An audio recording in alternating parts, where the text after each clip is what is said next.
Oh man, like I said, it's like taking a math exam. At least for me, I knew I had to pass that class, but boy, it was a good one. Team that play hard, physical, tough, executing. One that we have the experience to schedule. We knew it would be that. Grateful to get the win, and I thought our guys did a great job of really adjusting in the second half because they do a tremendous job of playing physical without fouling, moving their feet, making you take tough shots and make shots. They're a team that normally doesn't foul. We did a great job, especially in the second half, putting pressure on the defense, making plays, made timely threes. I thought Tilly had some big-time rebounds, and just kind of opened the game up. And though he didn't score, I thought Drew Buggs did a tremendous job of with his overall floor game. So great win for our guys. Okay, questions for Coach. We'll go to Colin first.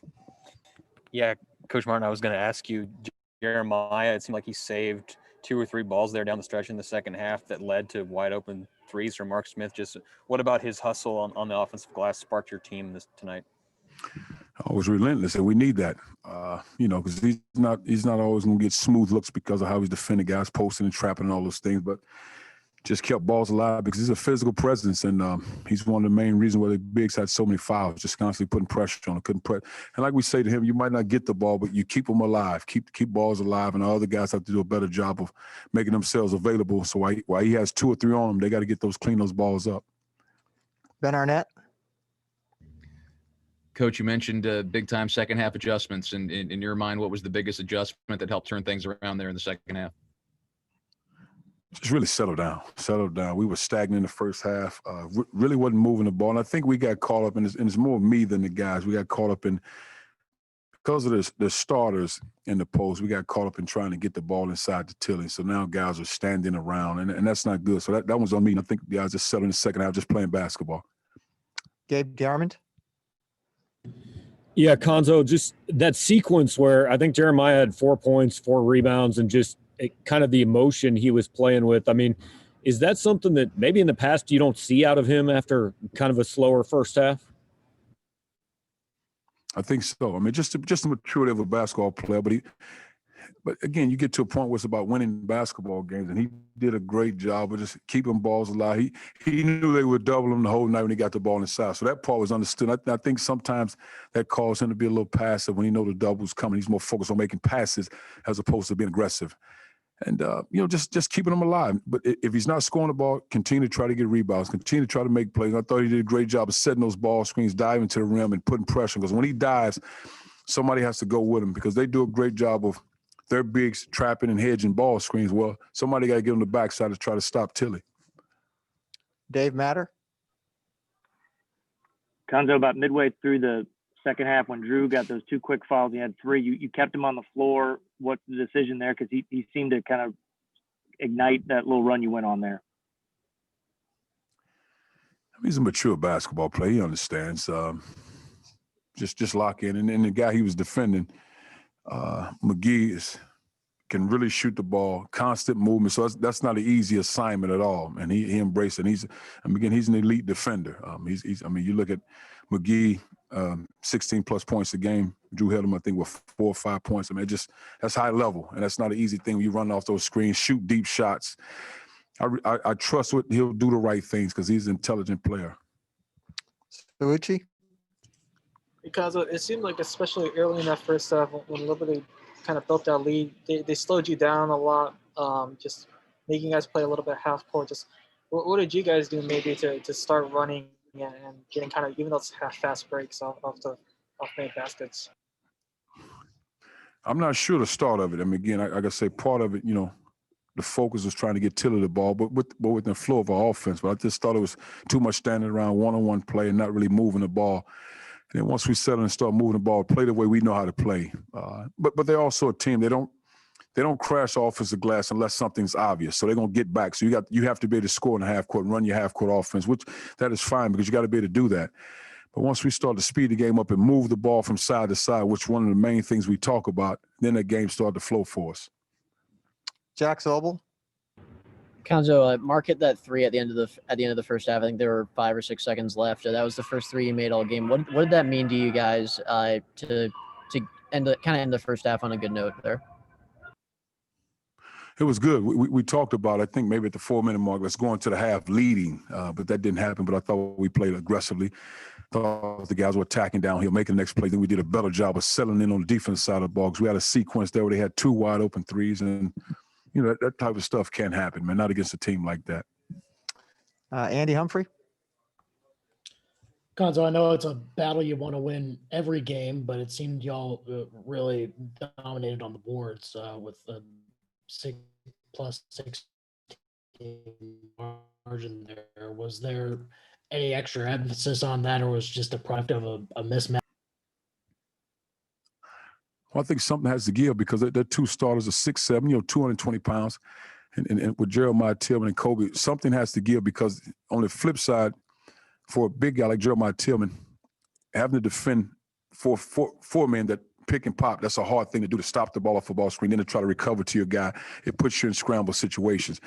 So what we said, we have to make them go to the bench and make a decision. That means we crash in the glass or they get in the foul trouble. But they can't. It can't be we're not aggressively rebounding the ball. Or Tillman not getting the ball inside and scoring, and they doing all the scoring.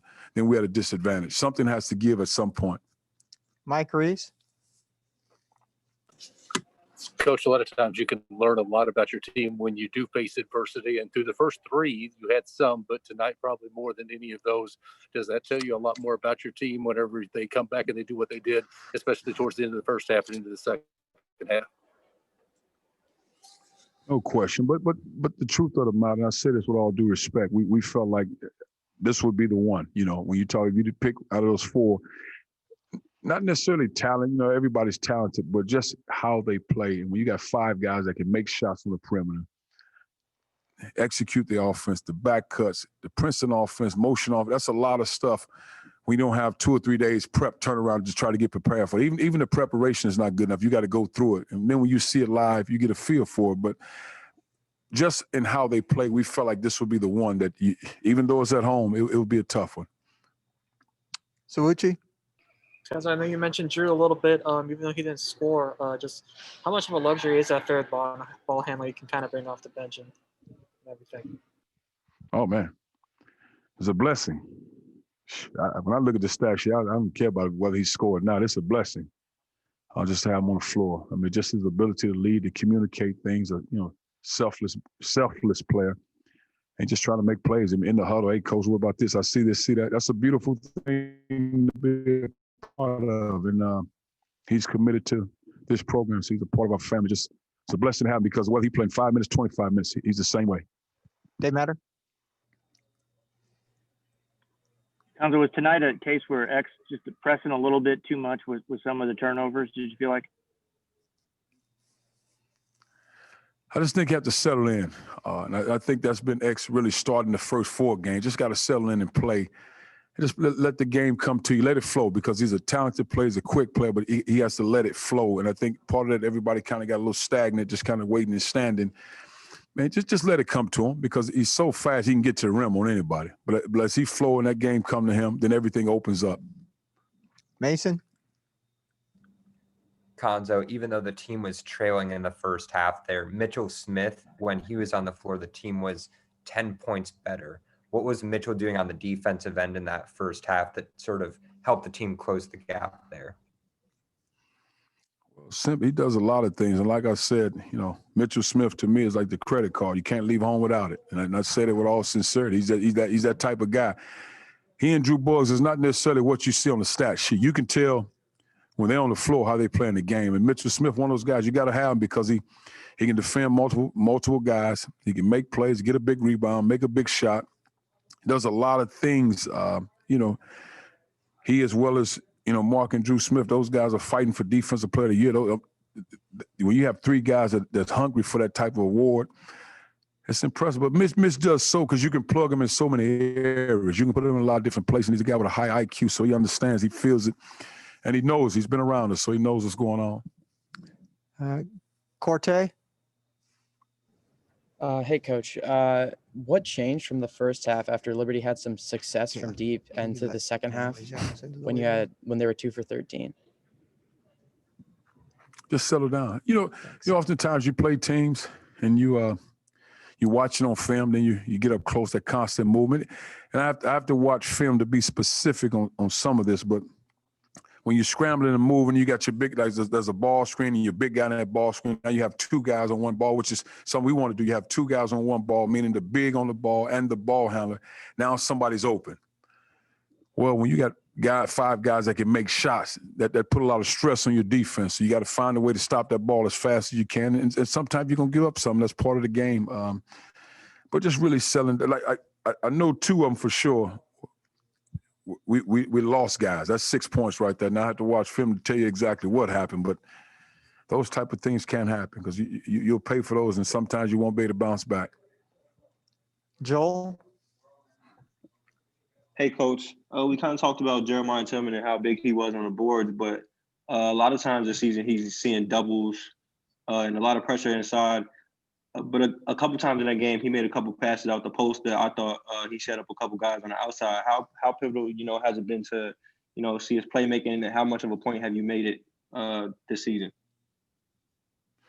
Oh, it's good. Now, he's seen him since he's been in his uniform, so and every year he's grown in the double. And I think the next part, because he can make the decision out of him, I just think the next part for him is, one, knowing that it's coming, but sometimes being aggressive, make a play before it comes, not selling to let it get to you and then make a play. Because he's done a great job of, when he received the double now, to make sound decisions. Well, now sometimes be aggressive and get to the middle of the floor and make a play, put pressure on that defense. But, it's still a work in progress, but the decision maker certainly has gotten better. Dave Matter? Dave Matter's done. Okay. Corte? Sorry, I need to lower my hand.